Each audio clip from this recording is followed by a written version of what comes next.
Hi there, another patch was released and to be honest brought with it more than I expected, so today I'm here to bring you a guide to the summer event part 2. The patch itself had mostly bug fixes and small adjustments, so no big changes to go over. That said, there is one thing that leaves me scratching my head a little bit. So among these small changes they mention a nerf to a specific neutron star stage that used to have 3 fans and now I believe there are 2 fans and 1 golem instead. So yeah, I appreciate them fine-tuning the neutron star, that's great and all, but did they just admit to fun working as intended? Like, they are adjusting the formation and not the leaper itself, so I'm not sure how to interpret that. Anyway, there's quite a bit to cover with the event, so let's just jump straight into it. So there are 3 main things coming with the second part of the event. We've got a new banner for the 2 remaining Seed Dream units. There's also a new event shop with lots of goodies to grab, and lastly there's a new game mode. With the new banners, we have the chance to grab the new Seed Dream Viti and Seed Dream Peru. Both of them are very solid leapers in my opinion. On top of that, there's also a water banner running with the regular Viti and Doris, which are some more great units. In general, using your summons on banner pools is the best way to get units to high stages, so if you have some pools saved up, I would definitely consider spending them now. Another feature we got is the new event shop. Inside we have a bunch of practice pills, resource cards and silicone chests, as well as some Seed Dream Viti genes, which if you manage to buy them all, basically give you a bonus copy of that unit.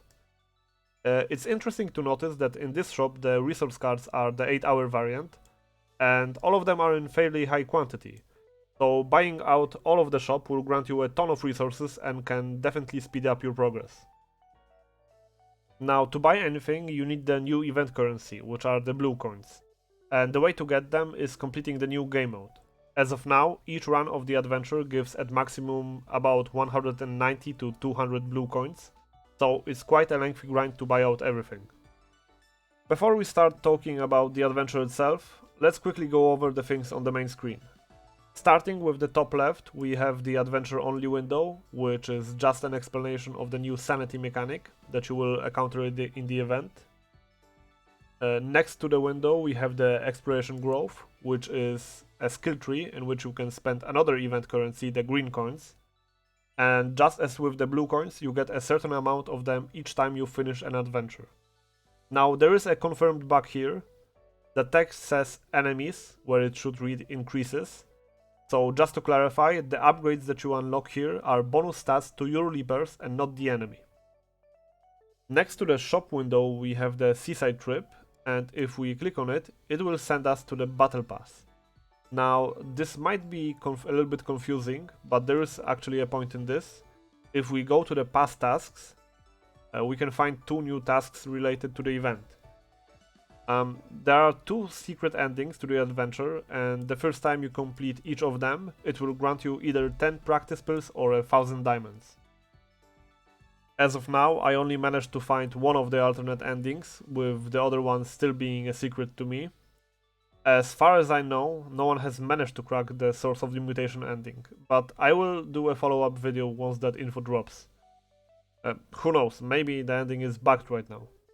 As for the treasure chest ending, I will go over it later, but there also should be timestamps on this video if you want to check it out now.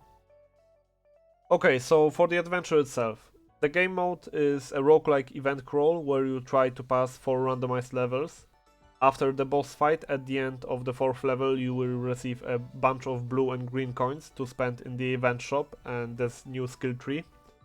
Each run takes on average about 20 to 30 minutes. Now, the interesting part of all of that is that you will be not using your own leapers, but will recruit and upgrade preset units while making your way through the maze. There are no daily limits on how many runs you can do each day, so everyone can progress at their own pace until the end of the event. Before you start the game mode, on the left side of the button you can set the difficulty of the adventure. The higher the difficulty, the larger the rewards. Hard difficulty gives 3 times as many rewards as easy, so I would definitely aim to complete your runs on hard. Also keep in mind that the more upgrades in the skill tree you get, the easier your runs will become. At some point, even the hard difficulty should be trivial. When we start the adventure, we will have to go through some initial setup. First, we pick our starting souvenir. Well, at least that's what's supposed to happen, but as for now we only have one option. Souvenirs are passive upgrades that you collect in the adventure that provide a variety of bonuses. Some souvenirs have downsides, or on a rare occasion they outright help the enemy, so that's something to keep in mind. Next we have to choose a starting bonus. The first two will be available from the start. The third one unlocks after you complete your first run, and the last three need you to complete runs with 4 specific leapers of a certain class. By completing a run, I mean using those 4 leapers in the last boss fight at the very end. Then we have the option to pick some bonus resources to start with, and next we have the choice of our first 3 starting units. There are 3 options, each one with a different mix of classes to choose from. There's one caveat when choosing starting leapers. Each class will have an incomplete roster to choose from, with the missing units only being available to recruit later when you start the adventure. Now the interesting part is that depending on your account, you will have different units missing than other people, so replicating someone else's starting roster might be just impossible for you. At the start of the run, at the top of the screen you can see your stats. Increasing your level allows you to deploy more leapers and hold more resources. Next to your level you have your health and sanity. When your health drops to 0, you will end your run prematurely. You can lose health by losing battles and making certain choices in random events. Resetting or exiting a battle means an automatic defeat, so be careful. Your sanity determines if you receive additional buffs or debuffs, depending if it's high or low. You can increase sanity in break rooms and lose it when making choices in random events. The 2 resources you will be collecting are shopping coins and recruitment coins, and as their name suggests, shopping coins are used to purchase items in the shop and sometimes are used in random events, and recruitment coins are used when you recruit additional leapers or upgrade the ones you already own.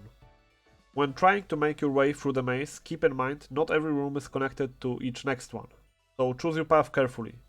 There are different types of encounters, so I will put on the screen the explanation of the different symbols. I will also add a link to a list of random encounters with their outcomes that I've managed to record while looking for the secret ending. Just have in mind that the list is very rough to read, as it wasn't supposed to be part of the guide, but since I already have it, I might as well share it. Maybe some of you will find it useful. So that's about it when it comes to the basics of the event. If you are struggling, my general tip would be to focus on recruiting leapers. Each leaper can be upgraded once when you try to recruit it again, and this provides a sizable boost to its power. The best way to recruit units is to have as many battle encounters as you can. Also keep in mind that if you don't like the pool of units that you get, you can just exit the recruitment window and save your resources for a class that you are looking for. Having a couple of strong damage dealers as a backbone of your team is also a good idea. Leapers like Peru, X, Phi or Seedrim Peru are all great choices. Now for one of the secret endings. Here's a quick guide for getting the treasure chest one. The first thing you need is the map. You can buy it from Peru's shop for 5 shopping coins. Once you have the map, when you are on the 2nd or 3rd floor, you can have a special encounter in one of the rooms that are marked with a question mark. You can preview the descriptions of the encounters when you click on the rooms that are further ahead. Just look for a description that mentions mirrors. Once you get the encounter, you will have to spend at least 5 more shopping coins to get a rune. Now, the chance to succeed here seems to be 50-50, but if you fail, you will have the chance to try again as long as you have more shopping coins. Once you have the rune, only one last step remains. On the 3rd and 4th floor, you will be looking for another special encounter. This one will be easy to spot though, since the rooms with the encounter will have a weird grey screen icon. There will be again some randomness involved with you succeeding the event, but this time with no chance to try again. Once you successfully complete this encounter, you will receive a compass, and at this point the only thing left will be to finish the run. You will get a different ending and thus unlock the 1000 diamond reward in the battle pass. Okay, that's all I wanted to cover for now. As I mentioned, I will do a follow-up video once the second ending will be discovered. As for now, if you enjoyed this video, consider leaving a like and subscribing to the channel. It really helps out. Other than that, I hope you all have a great day and I'll see you next time. Bye!